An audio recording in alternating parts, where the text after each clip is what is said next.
మనస్సు గాలిగొడుగు లాంటిది. తెరచినప్పుడే అది పనిచేస్తుంది. ఎన్ని సంవత్సరాలు జీవించారని కాదు, మీ జీవితానికి ఎంత ప్రాణం పోశారన్నదే ముఖ్యం. ఆలోచన లేని చదువు వృధాగా శ్రమించడం లాంటిది. ప్రతి మనిషికి మరణం ఉంటుంది, కానీ మానవత్వానికి ఉండదు. మనం సమాధానంలో భాగం కావాలి కాని సమస్యలో భాగం కాకూడదు. మనం దయను అర్థించేంత నిజాయితీతో దయను పొందినప్పుడు కూడా అంతే నిజాయితీతో దయకు ధన్యవాదాలు తెలియజేయాలి. వినడానికి కటువుగా ఉన్నా మీ గురించి వాస్తవాలు చెప్పే వారి సలహాలు తీసుకోండి.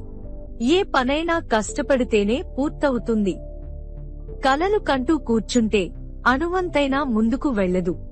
మీ వెనుక మీ గురించి తప్పుగా మాట్లాడుకునే వారి గురించి ఆలోచించకండి. ఎందుకంటే వారి స్థానం ఎప్పుడూ మీ వెనుకే.